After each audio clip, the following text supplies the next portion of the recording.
much. Already had the introduction. So my name is Jože Novak. I'm so sorry. Yeah, it's not a problem. You know, coming from, I would say, Slovenia and the more eastern side of countries, we have a bunch of letters that are not in normal alphabet, so nobody can pronounce. So I go by many names. Today, Jose is quite appropriate since we are in Spain. So I will survive, don't worry about it. Thank you once more for, I would say, the attention, for the invite. I feel like a little bit of an outsider since I'm coming from a completely different field, different line of business, but hopefully I will be able to share you a couple of information that could be either useful for sure, give you a little bit of I would say, wider perspective. The main idea is to present regulations. So Mr. Sylvain already mentioned, Europe regulates in the last couple of years by far. I think that recently we also got in the AI Act in European Union. I wish we could have also some AI companies, perhaps over time. So you're here to collect the money, right? Sadly, this is also something that's stuck. Europe coming knocking at the door. I need to point out I'm not writing the regulations. Of course, we are offering just the services to help out the ones who need to, I would say, comply with it. So bear with me. We are also in the market as anybody else. But the main idea, I was thinking about how to, I would say, bring some extra value to the discussion. Majority of our touch points as an institution that handles testing, third-party testing and certification of the products, we are mainly involved with manufacturers, so basically manufacturer of products, so the ones who are implementing Z-Wave technology in their, I would say, physical products. So I'm sure that Mr. Leon from Sherry could share some also pains probably from that procedures. The big issue is that we are usually coming at the end of the development stage, so we are either business blocker or business enabler, but there's a lot of emotions in the service. So I wanted to point out from that a lot of regulations in Europe. I wanted to cherry pick the ones who, I would say, from my opinion, are the most relevant in regards to the Z-Wave also in the future. Just a little bit, so we will have two sections. One will be the energy related and the second one more cybersecurity, which also was announced. A little bit just about myself. So I started at SIQ, coming from Faculty of Electrotechnical Engineering as a test engineer for safety of the products. So it was, I would say, that was what I started, and over the years I've changed over different roles. Now, in the recent couple of years, I pivoted towards the information security / cybersecurity. So among other things, I'm also leading small division at SIQ, handling penetration tests, security tests, vulnerability assessment, so on completely software side, and now we also, of course, expanded towards the product compliance side because we have a set of standards now in Europe according to which we are able to test the products. So, of course, a bunch of different certificates. This QR code should lead you, I'm not sure if it works, you will test it, but it should lead you to my LinkedIn if you want to connect, because it will make easier also later on. You can reach out to me anytime and ask me some questions.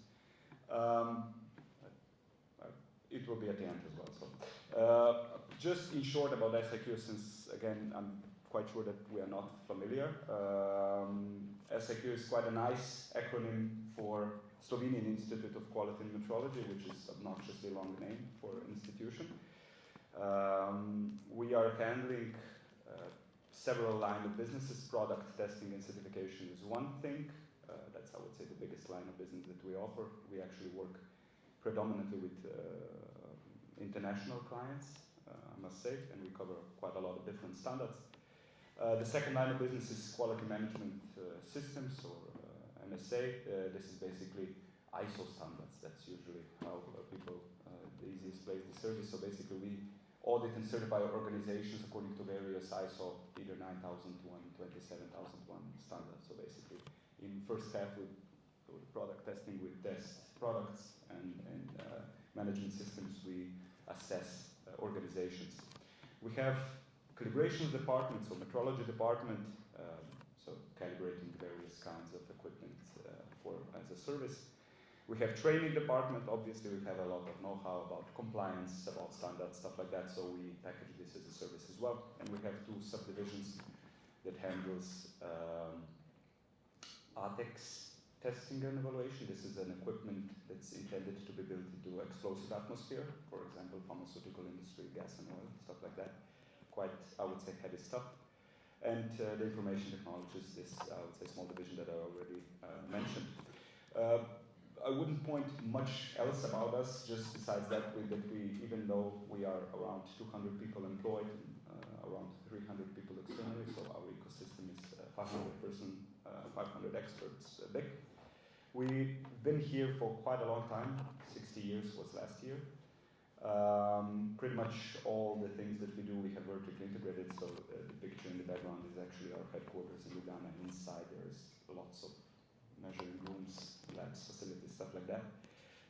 Interestingly enough, we are a notified body, and this is, I would say, an important word also now for this upcoming cybersecurity topic. Notified body for 7 directives, 2 regulatives, among also medical device regulative, which is quite severe and heavily to be accomplished, and even you are more unfortunate if your products fall under that directive, because believe me, that's over-engineered and complicated at the moment in the European Union. And also we are member of all the, I would say, relevant international certification schemes. So pretty much end-to-end what you might need or what manufacturers might need, they can find with us. Also we are FCC approved lab. We can issue various kinds of documentation. The idea is basically to provide a one-stop shop for certification services and exporting. So some key fun numbers I would just point out. Even though 200 employees, there are more than 500 different standards accredited, which is quite a lot, just so you know. And just by the number of international certificates, not only all, but international ones, we have more than 10,000 issued. So quite a lot of different activities that's done. And now let's go towards the main topic. So I promised you 2 topics on 2 regulations. The first thing is something I do not know much about, but I rely heavily on my colleagues, which are sadly not with me. This is basically something that already exists in some form, what various manufacturers of final products need to comply with, so this will give you a little bit of an impression. And I also feel that this could be an important advantage perhaps in the future also for developing Z-Wave within the European market. This actually Mr. Leon mentioned a little bit earlier. So what we have at the moment, right? At the moment we have a regulation, like eco-design, which defines several kinds of modes of operating modes of the device, and then I would say caps different modes with maximum wattage that they need to consume, right? The main idea is, of course, to reduce the energy consumption. And currently, we have the off mode, the standby mode, and also network standby mode. I would argue that majority of the products using Z-Wave are so-called HINA device, so high availability network devices. And you see some limits, right? In the off mode, no more than 1 watt. In standby mode, no more than 0.5 watts, or if you have any display, 1 watt again. And for the network standby mode, I believe from 2019, a range was defined, so from 2 to 8, right? Now, and this changes a little bit now with the new one. The new one is called 2023-826. This is the new regulation. And the main idea is not only energy efficiency, but also reduction of carbon footprint, of course, with the Green Deal and all the high-level stuff in the European Union that's going down. It was adopted in 2023 April, and it will come into force now in about 3 months, so the 9th of May. Of course, this will be valid for across all member states, so every product that will be placed in the European Union, or in the next slides I will define which products, because this regulation also specifically defines which products comply with it, need to comply with it. And the relevant standard for these measurements, I'm not sure, are you hearing me well? I constantly have feeling that there is an echo. Sorry. So the standard, that's the last line, is the EN 62301, basically defines how the measurements needs to be performed, right? And it's still under development, funnily enough. This is also, if if you are fast on regulation, you are really fast on the legal side, not so fast on the technical side, which is basically what you need to comply with. So just bear with me. A little bit of overview, key differences. So basically, previous edition, which is the current state, and the to-be state. There are changes in the scope, so which products fall now under this new regulation, so it was expanded. I would say, based on the audience and the discussion, the most relevant is that all the motor-operated building elements and the motor-operated furniture is now included, right? So if you think about it, a lot of equipment in relation to the smart housing, right, is now needs to comply with. Energy limits have been obviously reduced additionally, and I would say the general idea is to basically also decrease the carbon footprint. So on the next slides, just one question. These slides, Mr. Rosenthal, sorry, are these slides also then shared with? Oh yes, Okay, yes. cool. All of these are shared. As a matter of fact, all of the presentation, I guess we should have mentioned before, all of the presentations are going to be shared. They're all on the Google Share Drive and will be once the QR code that's been circulating around. Okay, Yes. cool. It was also prepared with that in mind, so Yes. I'm glad that you just reconfirmed it. So the new list of the products that will have to comply with this, right? If you think about it, so if you think about where the Z-Wave as a technology could be placed, which type of products, of course, the household use. Although, be it, I must say that personally, I see that in the recent years, the household appliances were mainly now Wi-Fi and BLE dominated by the protocol. I'm not sure if you can confirm that, but this is at least my, I would say, experience with the manufacturers that we cooperated. So everything that could be used in the household environment, whether that's microwave ovens, toasters, fryers, kitchen appliances, stuff like that. Then we have the IT for domestic environment. I would say all the gateways, hubs that fall under this, I would say, setup, but not computers, right? The laptops, these are excluded. Then we have consumer audio video devices, VCRs, cameras, audio amplifier speakers, instruments as well. This is also now included. Then we have toys, also gaming consoles, also included. And then we are, I would say, the important stuff, which is the motor-operated furniture and building elements, right? So shutters, blinds, screens, everything that I have a feeling is also quite strongly connected at the moment with the Z-Wave technology falls under these requirements, yeah? And the change will be predominantly the reduction of power, right?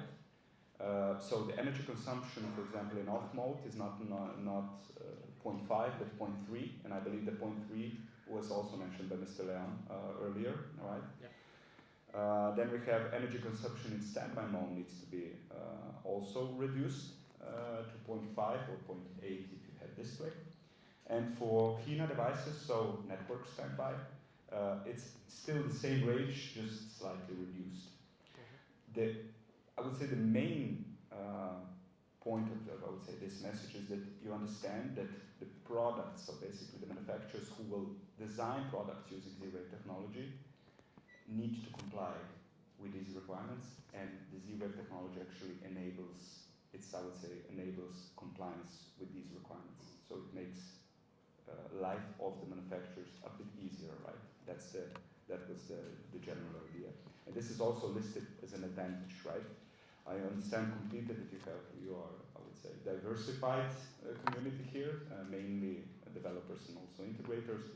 But if you place or position yourself as a manufacturer that needs to comply then after the design phase is done and makes, how they say, life easier for the integrator, they need to make life easier for themselves, right? And they need to comply with what's I would say, defined by the European legislative. So this is it.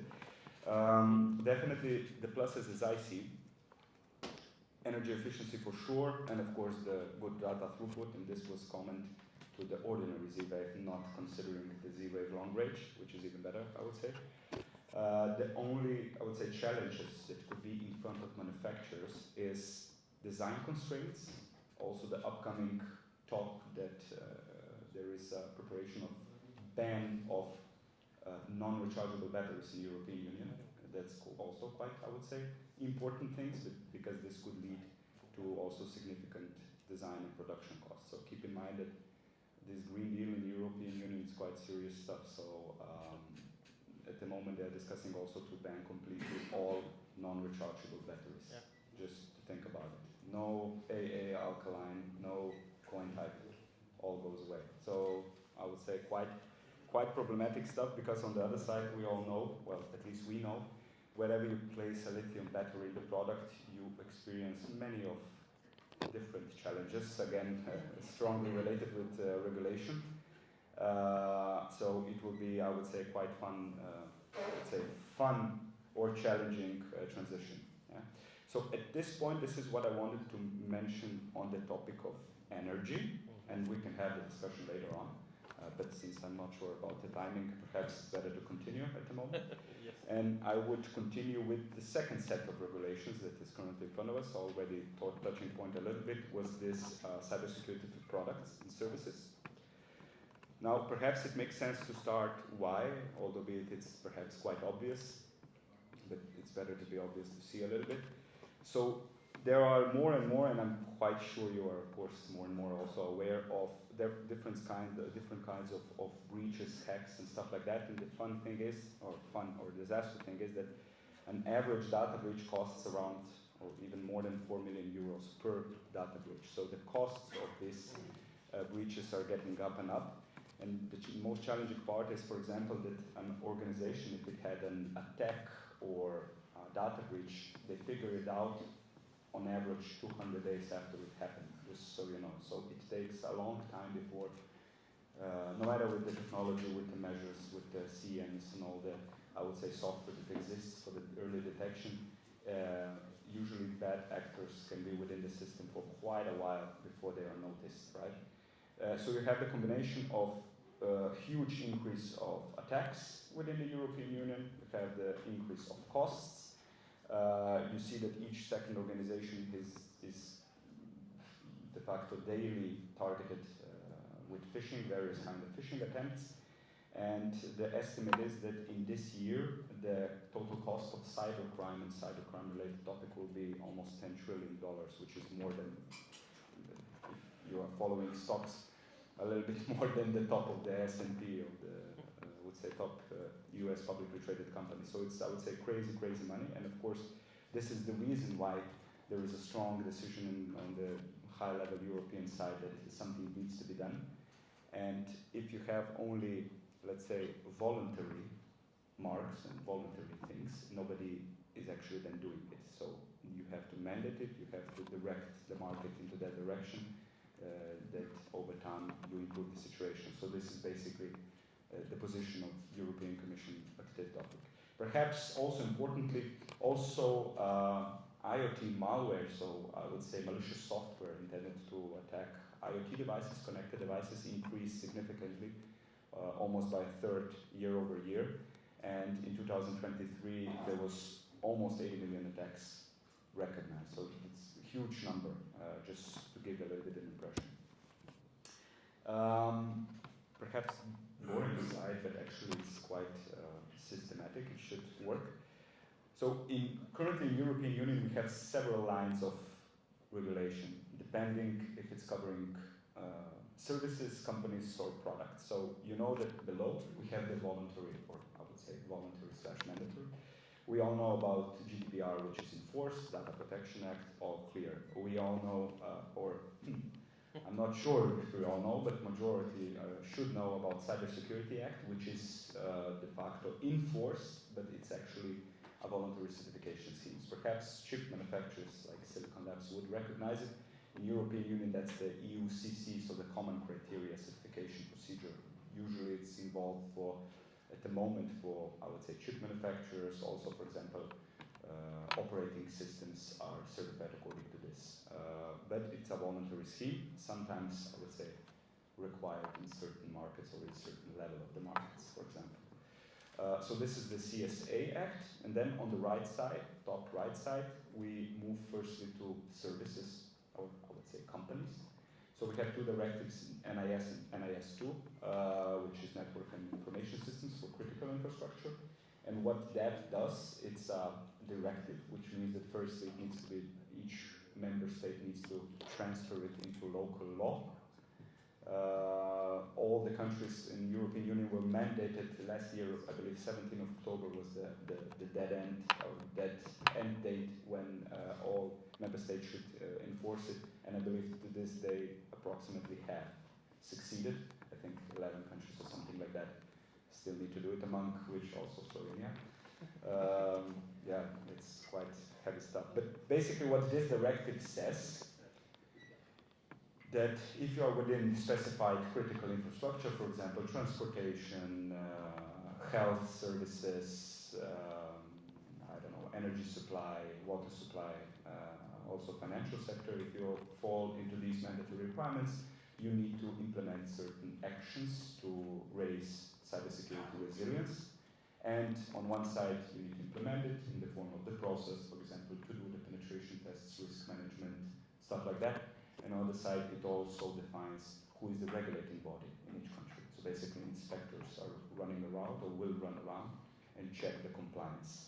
So, and what will happen then could be indirectly related with the manufacturers within the Z-Wave. So in the past, for example, a company, a bank, could buy access control products, right? Simple for stamping day-to-day for their employees. But of course, within the NIS, this simple product becomes, I would say, a mandatory security feature. This is now de facto security or cybersecurity related control, which means that it raises the importance of these products, and which means that even now in the, I would say, purchasing phase, they will be more aware of this. This is, I would say, indirectly could influence.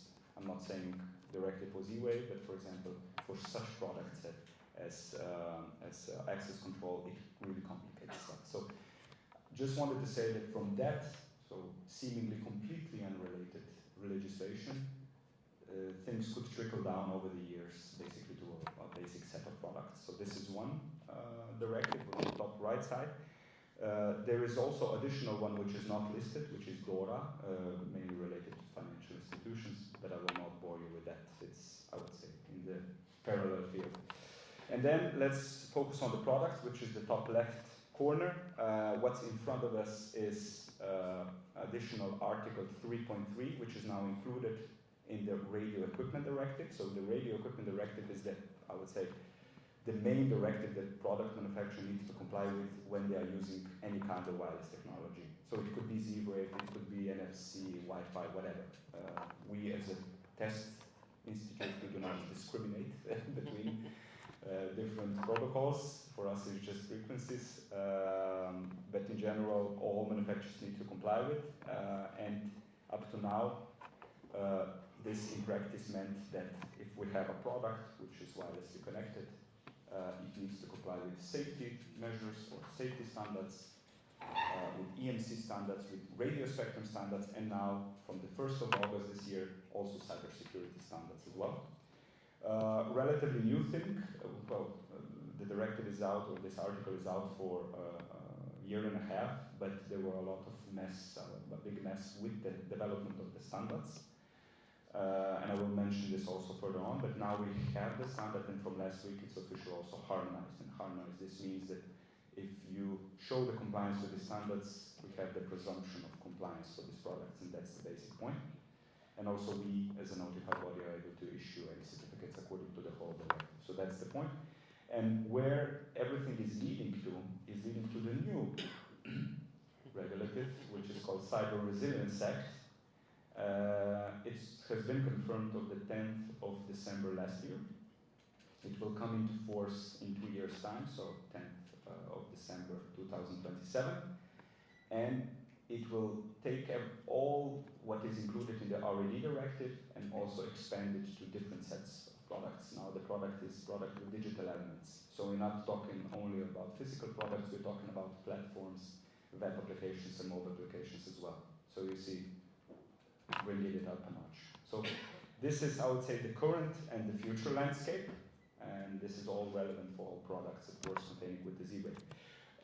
There is one thing, of course, that it also exists, and it exists for UK market as well. So this slide just represents how we have baseline requirements, which we're building up, and the biggest portion will cover in the CRA, Cyber Resilience Act. We already have today also UK PSTI Act. Again, I'm not sure, for example, for manufacturers here, Mr. Lam, I'm sure that you have get banked into that wall as well. I would say from the cybersecurity, yeah, but it's something that's mandatory from April last year for selling the products, I would say internet connected products in the UK market. It's still relatively simple. It's just 4 points. Additional measures, they are leaning on different standards than the rest of the European Union, but I believe that that will align as well. But in general, they were almost one of the first that started with some mandated. But in practice, what does this mean as a product manufacturer? It's, I would say, relatively easy. So according to the UK PSTI Act, you need to inform the client if you have a product. The client needs to be, or the customer needs to be informed how long is the support date for this product. I would say updates, and how long this product is intended to be in field with support. That's the first information that client needs to have. Client needs to, of course, no default passwords are permitted. So if there are any passwords, they need to be changed upon first login and stuff like that. So password policy. And two things, vulnerability management. So you need to have a vulnerability management or detection process in place and inform the clients via web page or other media about known discovered vulnerabilities, and also you need to enable your customers to report you any discovered vulnerability. And that's pretty much it. You put these 4 things into process, you write a declaration for UK PSTI, and it should be done. So just so you know, so this is really baseline from baseline. And then we upgraded a little bit, and I've already mentioned this. In the materials, when you will get, there is also a link directly to the whole regulation and everything, so it's quite okay. So this is the UK. And then, if we see this slide, the next one is the Radio Equipment Directive in relation to the standards, the ETSI EN 303605 and EN 18031. So the decision tree is quite, well, it's simple, although it causes quite a lot of issues, because now everybody is discussing, is my product under RED or not? But in general, there are some basic questions that follow you, in the sense, is the product internet connected? Yes, no. What kind of product it is? And then it falls into, we have 3 different standards set below. So for example, the first one, the general Z-Wave products, home appliance or home automation would be in the EN 18031-1, so the first column. For example, baby monitors or any kind of products that process or store personal data, for example, smartwatch or health monitor would fall into the second category of standard, right, -2. And the -3 is basically for payment terminals or any kind of products that handle either real payments or digital currency, right? This is the basic subset, right? And what's in scope? Of course, the products are in scope. The backend and the platforms and the apps are not in scope. And there is also the question of, is the product connected to the internet? Yes, no, directly or indirectly. So if you have a sensor and the sensor connects to a gateway and that gateway is connected to a router, then yes, this is indirect connection and it falls under the directive.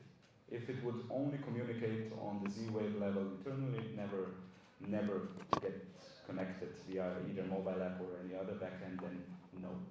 Although be it in practice, this never happens, right? Because why would then you have any wireless connectivity? The main idea how this RED compliance with this EN 18031 is handled. It's handled like a normal testing project.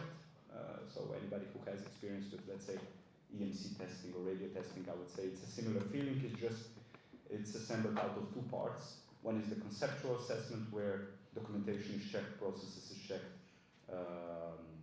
classifications are checked, and the second is functional check, which is basically a test, right? So at SIQ we actually perform pen tests, penetration tests on the connectivity. So we basically try to do man-in-the-middle attacks. We try to retrieve data package. We try to sniff information. We try to also do a memory dump directly from the hardware, stuff like that. And on conceptual review, it's basically documentation review. So this is also perhaps just a few steps. I would say nothing critical, something that you can read later on as well. But there is a lot of different kind of, I would say, sets of documentation required, which is quite different, right? The big pain point, this is our experience on the manufacturer side, and this I'm mentioning just because this is something that perhaps also Z-Wave Alliance could assist to some extent, or the broader ecosystem. Manufacturers in general, they develop quite fast products, but they do not have still a good track record to write everything down, what was used and how it was used. Which means that when we start such projects and ask 45 different types of questions, there are a lot of time wasted because they pretty much need to reverse engineer it. So this is perhaps something like a guideline that could be written up, or for example, some basic questions that could be responded, for example, on the chip manufacturer side.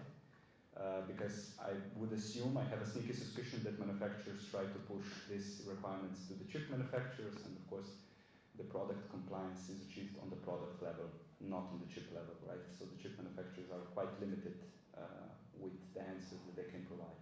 So this is my sneaky suspicion. And why is this most likely happening? Is because up to now, all the wireless connected devices that fall under RED, you remember before I mentioned that the radio spectrum, so the frequencies needs to be tested. And up to now, it was always the practice that if you use a pre-certified wireless module with antenna, then this was just a check mark for product compliance, right? And everybody thinks that it's similar, but of course it is not. So the cybersecurity on the product level needs to be checked on the product level. You could have like an outputs, accessible outputs or JTAGs on the gateway that could be, of course, vulnerable, and this needs to be checked. This cannot be by default accepted just by chip manufacturer. This is current experience that we have in the couple of months. Again, the standard is relatively, so the EN 18031 is relatively new. It was published in October last year. It's harmonized a good week, so there is not a lot of technical practice and technical decisions yet. So there will be, I would assume, some changes still in front of us. Yeah. I wanted to give you this standard overview. Of course, the default standard now in European Union is the right one, the EN 18031. Actually, this is a family of 3 standards, covering everything that I mentioned: internet-connected radio equipment, electrical products, baby monitors, whatnot. But there was, of course, we wouldn't be in Europe if we wouldn't complicate a little bit. So there was one standard issued before that, right? So the directive, as a legal part, was written a year and a half ago, or published a year and a half ago. And back then, ETSI, which is European Telecommunications Standard Institute, I think this is the acronym, developed the 303.645, and it was used for 1 year for checking the compliance. I would say technically they have a huge overlap, 85%. Of course, the requirements are similar, but still it is a bit different. And ETSI is actually quite, I would say, it's written in a little bit more lightly digestible way than in comparison to the other one, and it also has this additional document which actually describes certain tests how to be done, which the EN 18031 does not.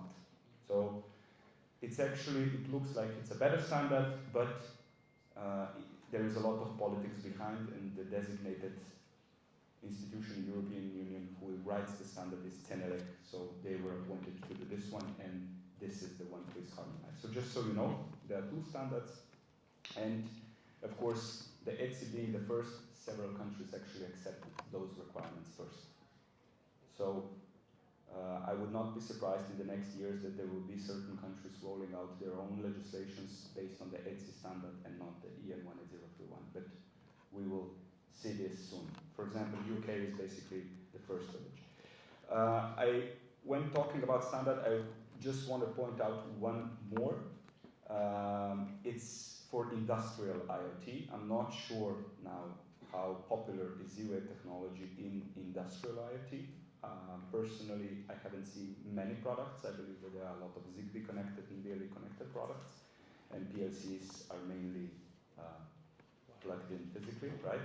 But I just wanted to point out that you are just aware that international set of standards exists, quite complex one if I may add, for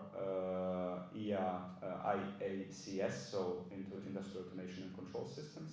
There are a lot of standards covering different kinds of, I would say, elements. The most important thing is here, -4-2, which actually covers the products, right?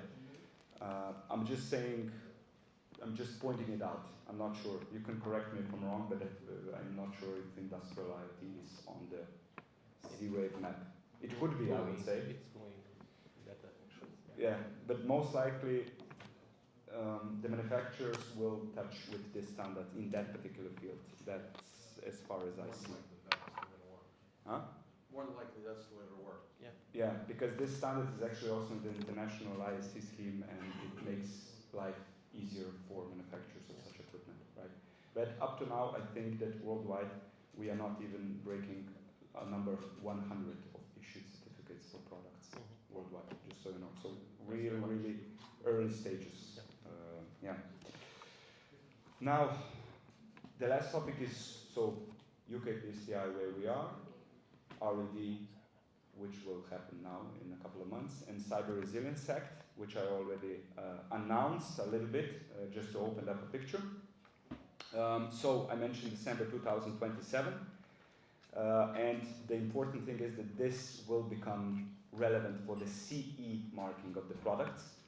So this is important, and you need to understand basically that the CRA lays down several, I would say, aspects. Of course, rules for placing the product on the market, essential requirements, and essential requirements for vulnerability handling, and also market surveillance rules.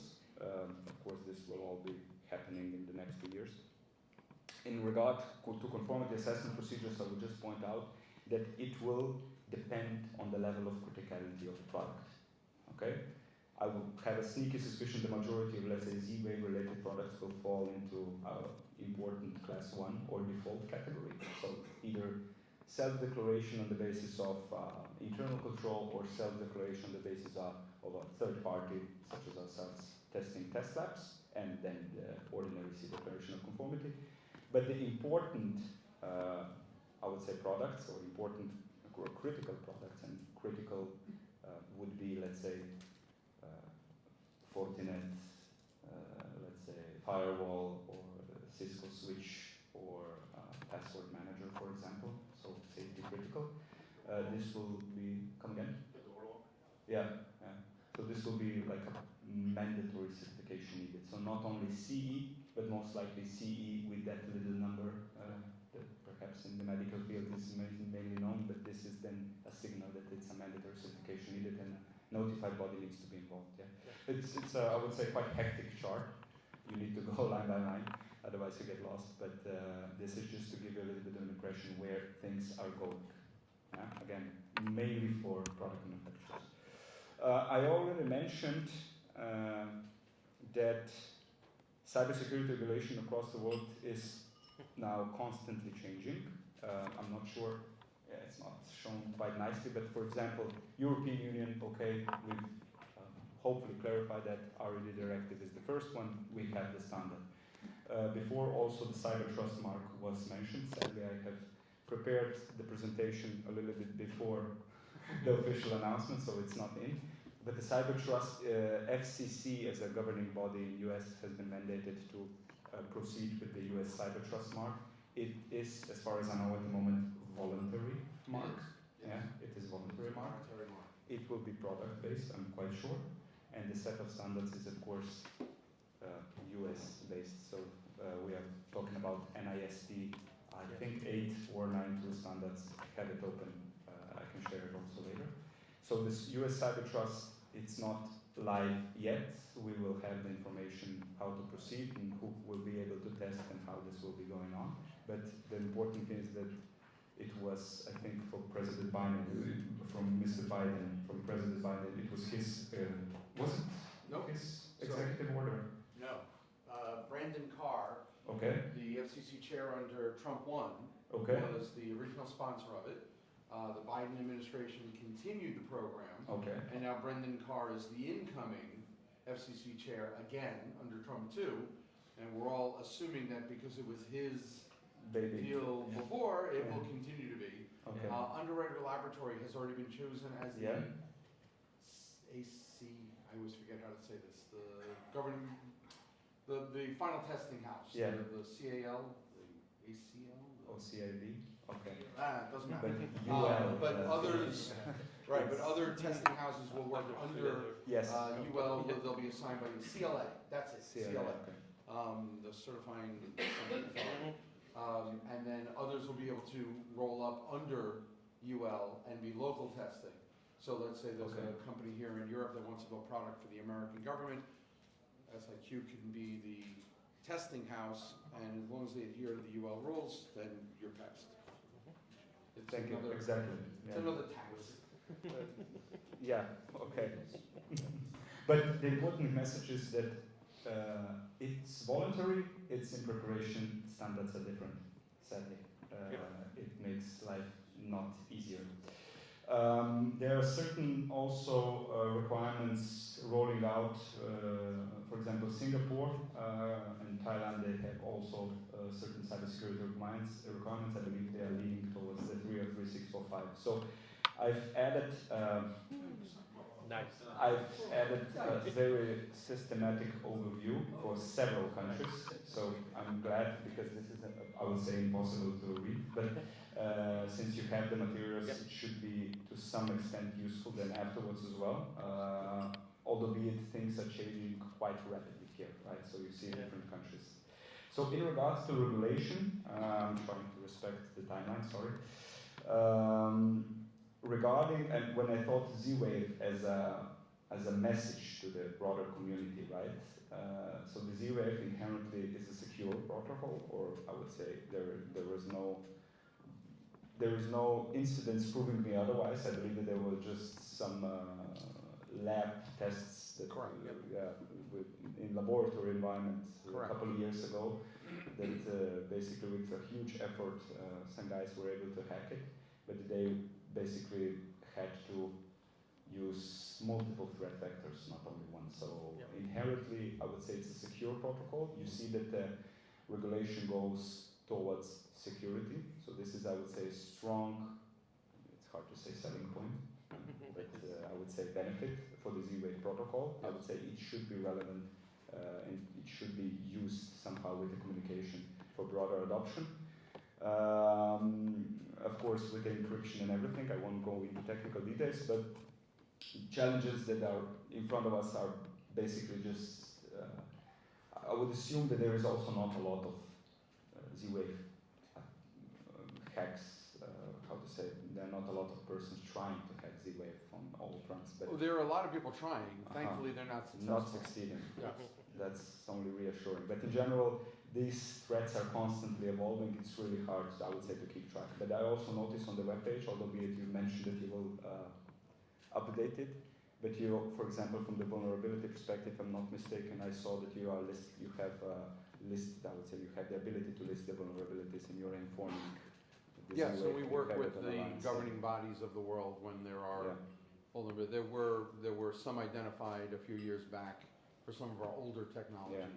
So and we I would say already on good track. So regarding this, I would say panel at least, I would say what Z-Wave could do in broader terms is to keep track on the regulation, see where there are strong points, where you are good, and try to assist, I would say, broader adoption. And by that I mean manufacturers who would use the technology in their products to make their life easier, right? To be able to show the compliance or partial compliance for them as well. And this would probably have additional benefits for the broader community. So this was the, I would say, general presentation, general idea.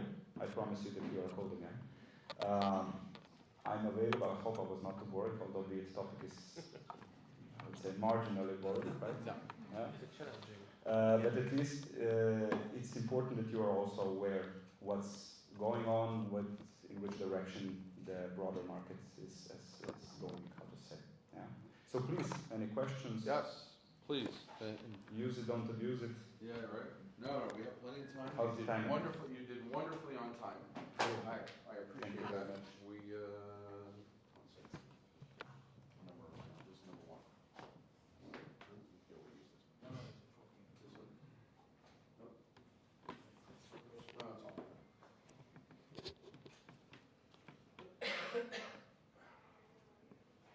Wow. Okay. All right.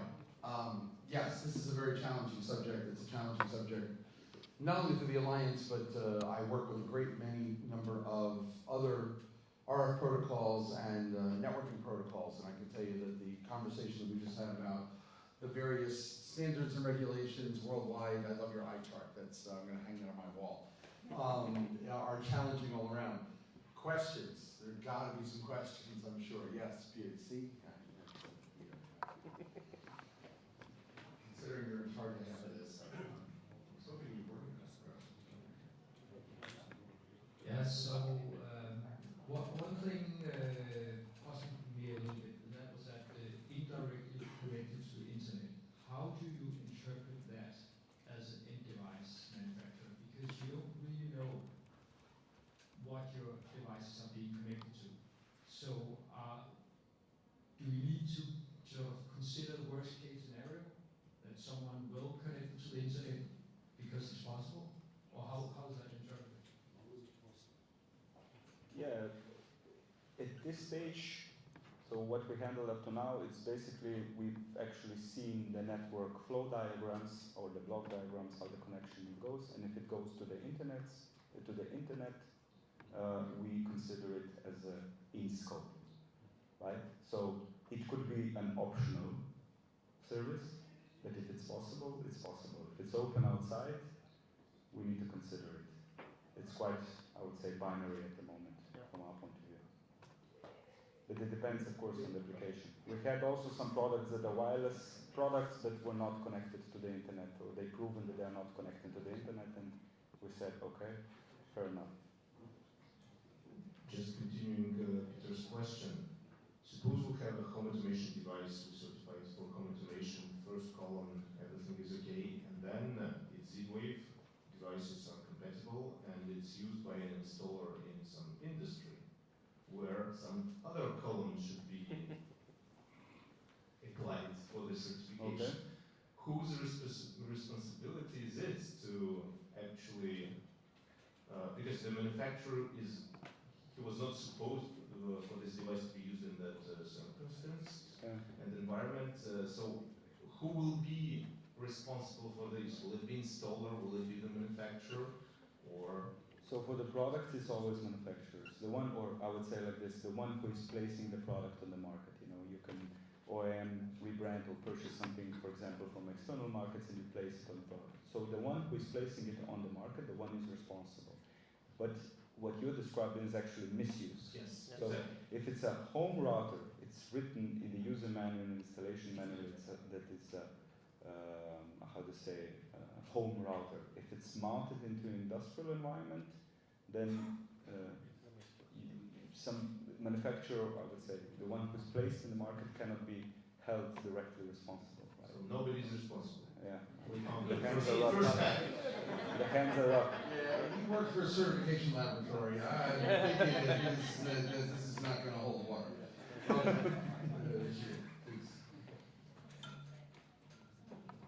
Thanks so much. Jože, Yeah. you mentioned GDPR passing early on. Yeah, it's just the broader legislative market. Right. I didn't hear you mention DMA. I'm just curious.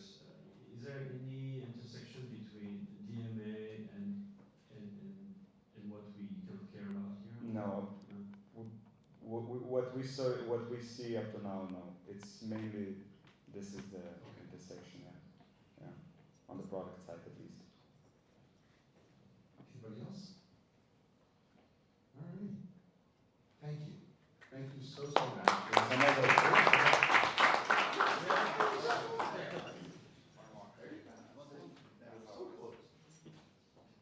In Europe, there are on the market, I don't know how many IoT devices, how many millions are today in the shops. From 1st of August this year, its requirement is certification.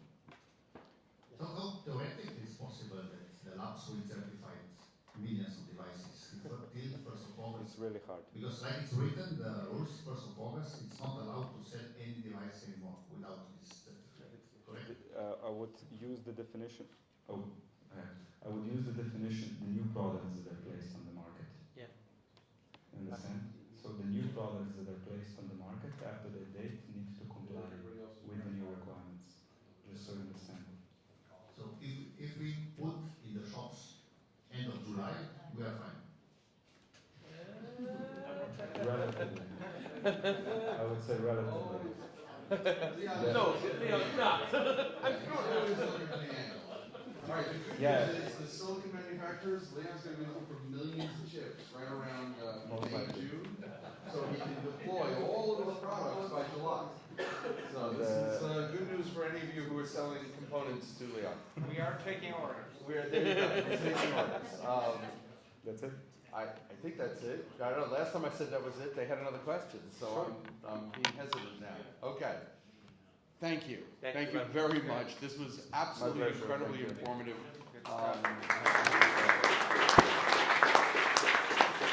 Thank you. Yes. No, that's It's mine, yeah. it's Peter's recorder. Yes, okay. No, we're gonna put the next laptop here anyway, so we'll this way you don't have to run your cables again. Okay. All right, we are.